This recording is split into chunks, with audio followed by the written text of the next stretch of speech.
Before diving into this incredible story, consider subscribing to the channel and hitting the bell. Every story here has something to say, and you won't want to miss a single one. Night had fallen over the city, and the lights of the Beaumont building were a pale reflection of what they had once represented: prosperity, prestige, and power. Sitting behind his huge mahogany desk, Richard Beaumont, an elegant but tired-looking man in his 60s, stared at the flashing red numbers on his screen. His empire, built stone by stone over 3 decades, was crumbling. Investors were withdrawing their funds, competitors were gaining ground, and banks were applying pressure. He, the man who had never known failure, found himself on the brink of a resounding bankruptcy. The door opened discreetly. It was his nephew Ethan, a 17-year-old boy with a still youthful face but eyes shining with a lively intelligence. Richard didn't even have the strength to smile at him. Ethan stepped forward, hesitant, then took a deep breath. His voice, shaky but determined, broke the heavy silence in the office. "Uncle. I know how to save your business." Richard slowly raised his head. Frozen, he couldn't believe his ears. For more than 30 years, Richard Beaumont embodied the perfect image of the self-made man. Starting from nothing, he had built an industrial empire respected throughout the country: Beaumont Industries, a company specializing in the manufacture of high-end building materials. The most impressive skyscrapers in the metropolis bore the signature of his company. But in recent months, everything had changed. What had once been an unshakable fortress was beginning to show cracks. Bank accounts were showing a worrying chasm, orders were declining, and, worse, several of its long-standing partners had broken their contracts, lured away by more modern and aggressive competitors.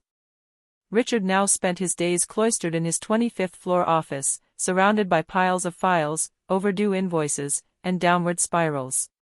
He, who had always dominated negotiations with a firm, assertive tone, now found himself talking to his lawyers and bankers in a weary, almost pleading voice. In the company's corridors, employees were whispering. Some feared losing their jobs, others murmured that the boss had lost his touch. The press, for its part, already sensed the fall of the Beaumont giant. Yet Richard had lost none of his pride. Every morning, he put on his tailored suit, adjusted his tie, and left his house as if nothing had happened. But inside, he felt the weight of the world on his shoulders. He had confided his anxieties to only one person, his sister, Caroline, Ethan's mother. She sometimes came to dinner with him, trying to bring him some comfort. That evening, after an endless day of bad news, Richard stayed later than usual at the office. He stared into space, wondering whether to sell, relinquish control, or hang on regardless. It was in this moment of silent despair that an unexpected voice would break the night. Chapter 2: The Underestimated Nephew. Ethan Parker had always been different from other teenagers his age. While his friends spent hours playing video games or hanging out at the mall, he preferred to take apart old computers, tinker with computer programs and read articles on new technologies. His world was startups, innovation, and the digital future. Despite his young age, he possessed an insatiable curiosity and an extraordinary analytical mind. But to those around him, Ethan was still just a dreamer. His uncle Richard, in particular, looked at him with a certain tenderness mixed with skepticism.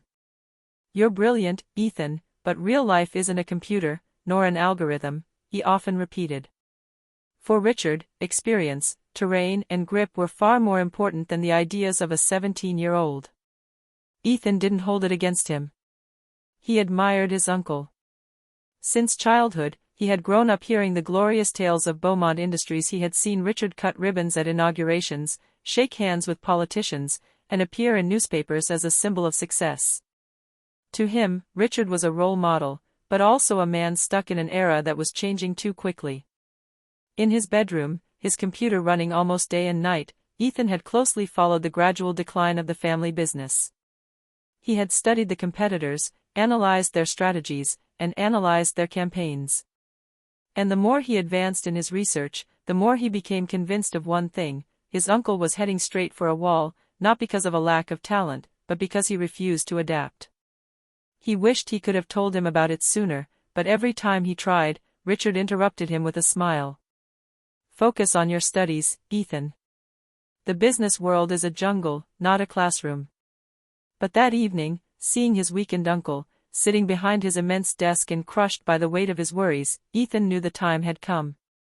It was no longer a question of respect or audacity. It was an emergency. He took a deep breath, walked into the office, and said the words that would change everything. "Uncle, I know how to save your business."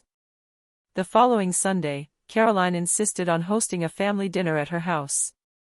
She wanted to give her brother, who spent his days locked away in his study, a bit of relief. The large dining room table was covered with homemade dishes, and despite the warm atmosphere, an invisible tension hung over the place. Richard sat next to his sister, his expression absent. His usually confident face seemed marked by worry. Conversation quickly turned to the topic everyone was dreading, the fall of Beaumont Industries. "Richard, you need to think about selling before it's too late," said one of the cousins, a glass of wine in his hand. "Yes, it is better to limit the damage than to lose everything," added another, dryly. Richard gritted his teeth. He hated hearing pity or, worse, condescension in his own family's voice. His sister, seeing his anger rising, tried to soothe him. "Let him breathe. It's not an easy subject." Meanwhile, Ethan sat at the head of the table, listening silently. His fingers played nervously with his fork. The more he heard the remarks, the more his desire to speak grew. He knew he had a solution, or at least a lead. But who would take him seriously in a gathering of adults? Finally, he put down his cutlery and stood up slightly, his voice trembling but firm. "I think you're wrong. We don't need to sell. We can save the company." A heavy silence fell over the table. All eyes turned towards him, astonished, some amused. Richard frowned. "Ethan, this isn't a game. This is serious business." But Ethan didn't back down. He looked straight into his uncle's eyes and answered in a clear voice. "Exactly, Uncle. I've studied what's not working anymore and I have a strategy. If you listen to me, I can help you." A few nervous laughs erupted. One of the cousins said, "Now we're taking advice from a kid." Another added mockingly, "Do you really think you can save a multinational with your computer games?" Richard, embarrassed, raised his hand to cut him short. "That's enough. Ethan, thank you, but now is not the time." Ethan sat back down, his heart sinking. His words had just been dismissed as simple adolescent naivete. Yet, deep down, he knew he held a key that no one around this table had yet seen. And it was only a matter of time before he put her in his uncle's hands. Dinner had ended in a heavy atmosphere. The adults had resumed their discussions, as if Ethan's words had never happened. But for him, every stifled laugh and condescending look still resonated in his mind like a slap in the face. On the way home, Richard, sitting in the back of his car with his sister, remained silent. Caroline dared to break the ice. "You know, Ethan is a bright boy. Maybe you should listen to him." Richard gave a bitter smile. "Brilliant, maybe. But he's just a teenager. What I need are investors, not high school theories." Caroline sighed, aware that her brother, despite his intelligence and flair, had a weak point, his pride. He had always found it difficult to accept that a solution could come from elsewhere, and even less from a member of his family whom he considered inexperienced. For his part, Ethan had locked himself in his room as soon as he got home. Far from being discouraged, he spent a good part of the night in front of his computer. His fingers typed frantically on the keyboard. Graphs, comparison charts, market studies, he gathered all the evidence necessary to demonstrate that his idea was not a whim. He knew his uncle wouldn't change his mind with just words. He would need facts, figures, concrete results. So he decided to develop a real strategic plan, worthy of a professional consultant. Meanwhile, at Beaumont Industries headquarters, the situation was getting worse. The newspapers were already running headlines about the inevitable fall of an empire. In the company's corridors, some senior executives exchanged cynical smiles, convinced that their boss would soon be forced to relinquish his power. Richard, for his part, withdrew more and more into silence. The voices around him all spoke of bankruptcy, liquidation, forced sale. But never of salvation. No one believed in a future anymore. No one, except Ethan. 3 days after that famous dinner, Richard was still in his office, surrounded by papers and pending contracts. The phone rang incessantly: creditors, worried suppliers, insistent journalists. He no longer had the strength to answer. Just then, there was a timid knock at the door. Richard looked up, ready to dismiss his assistant. But it wasn't him. It was Ethan. The young man entered, a large cardboard folder under his arm, looking determined. "I know you don't want to listen to me, Uncle, but you have to see this." Richard sighed tiredly. "Ethan, I don't have time for your... These are not theories. This is a plan," he cut in a firm voice. Ethan's tone surprised his uncle. It wasn't the hesitant voice of a teenager, but that of a young man sure of what he was saying. Intrigued despite himself, Richard invited him to put his documents on the desk. Ethan opened the folder. Inside were colorful charts, market analyses, and comparative studies between Beaumont Industries and its competitors. "Your problem, Uncle, isn't the quality of your products. It's excellent. Your problem is your image. People see your company as old, outdated, and rigid." Richard arched an eyebrow. "My image? Do you think buildings are collapsing because we don't have an attractive Facebook page?" Ethan didn't let himself be put off. "Not only that. Your competitors use digital technology for everything, attracting customers, reducing costs, improving communication. You're still working the same way you did 20 years ago." He showed him a series of graphs. "Look.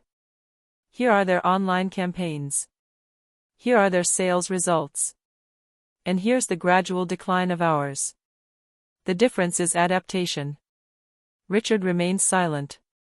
For the first time, his nephew's words touched something within him. Ethan then took out one last document, a comprehensive digital strategy. "I've devised a plan to relaunch the company. We can modernize your brand, reach a new audience, and regain investor confidence. If you give me a chance, I can prove it." Richard took the sheets of paper in his hands. His tired eyes scanned the lines. Everything seemed detailed, logical, and surprisingly professional. But deep inside him, a voice persisted: "He's just a kid. Can you really trust the future of an empire to a 17-year-old? Richard, despite his doubts, had finally given in. Ethan had insisted with such conviction that he agreed to give him a chance. But to test the solidity of this plan, he had to confront it with the highest officials of Beaumont Industries. That Monday morning, the conference room was packed. The company's executives, men and women in impeccable suits, were waiting for Richard to speak. The air was tense, everyone knew the company's future was at stake. But instead of Richard, it was Ethan who stepped forward, file in hand, heart pounding but head held high. Whispers immediately erupted. "Is this a joke? Are we bringing children in now? Richard is desperate." Sitting at the head of the table, Richard watched his nephew. He had promised to let him speak, but a part of him already feared ridicule. Ethan began calmly, projecting graphs onto the screen. He explained the recent losses, then compared the competitors' digital strategies with those of Beaumont Industries. The executives, initially mocking, began to sit up straighter. His analysis was clear, precise, and relentless. But when he presented his solution, a complete digital transformation campaign, online marketing, automation, and rebranding, the sniggering resumed. "It's high school theory," one of the directors snapped.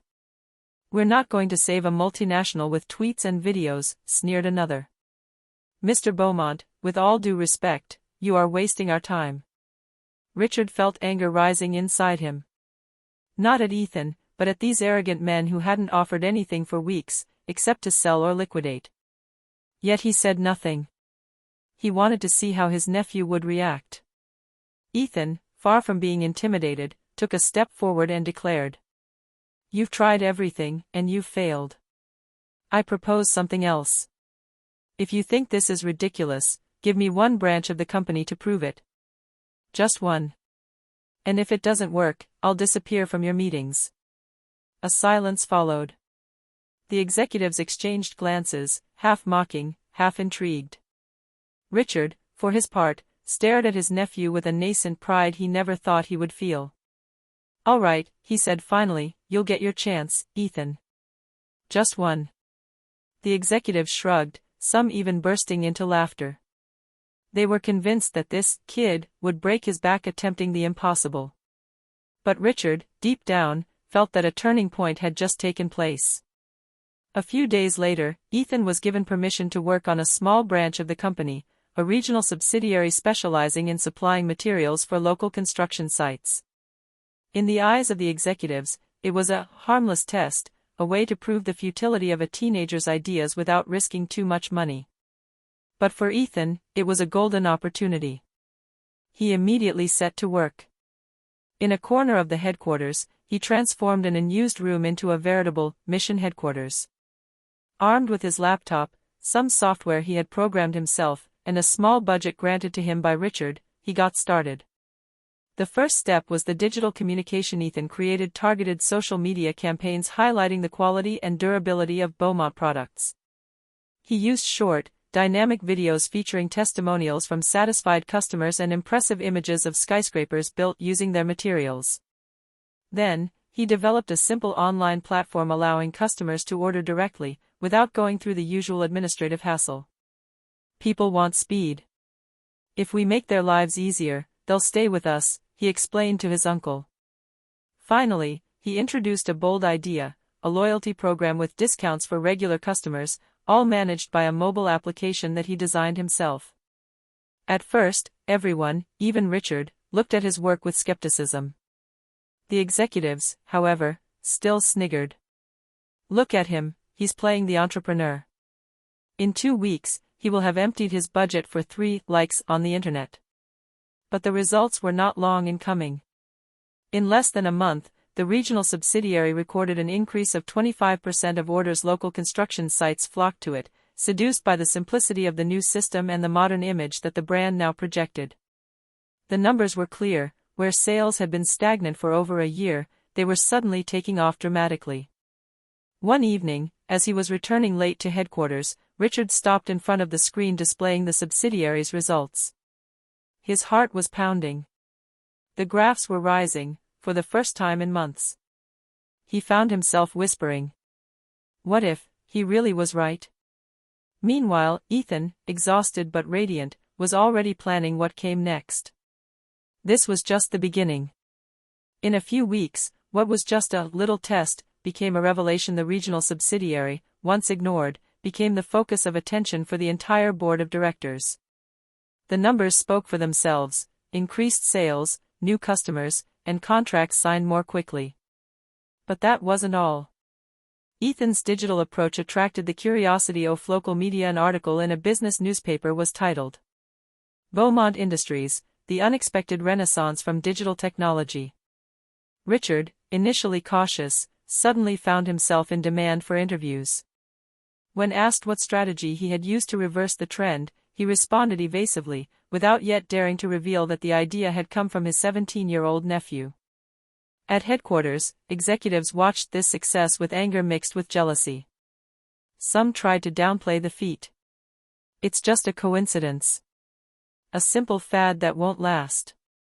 But deep down, they knew the teenager had touched a point that no one had been able to exploit. Ethan, however, was not carried away by the glory. As soon as the subsidiary had consolidated its results, he developed a plan D expansion, apply the same strategy to other branches of the company, this time in large cities. He knew that if he succeeded a second time, no one would be able to deny its effectiveness. One evening, in his uncle's study, he calmly placed a new shirt on the table. "Here's what happens next. If you trust me again, we can turn around the entire company, not just one subsidiary." Richard stared at his nephew, moved. For the first time in months, he felt a glimmer of genuine hope. But within him, a dilemma remained: could he really entrust his empire to a teenager, even a brilliant one? Meanwhile, outside, the story was gaining momentum. The media were wondering how Beaumont Industries, which had been declared bankrupt, had suddenly recovered. Investors, intrigued, were beginning to listen. It wasn't just a revival anymore. It was a renaissance. And soon the whole country would know. Richard sat alone in his vast office, watching the city twinkle under the night lights. The regional branches' figures were displayed on his screen, and the results were astounding. The upward sales curve, the signed contracts, the satisfied customers. It all proved one thing: Ethan was right. Yet part of him still resisted. Richard had always run the company alone, with an iron fist and calculated decisions. Now entrusting the future of Beaumont Industries to a teenager seemed madness. He thought back to the executives, their sneers, their arrogance. They had refused to change, to see the potential of a new approach, and yet the results spoke for themselves. Caroline silently entered the office. She placed a hand on her brother's shoulder. "Richard. I know it's not easy. But look at the facts." Ethan found the key that no one else saw. Richard nodded slowly. He knew she was right. "I underestimated him," he murmurs.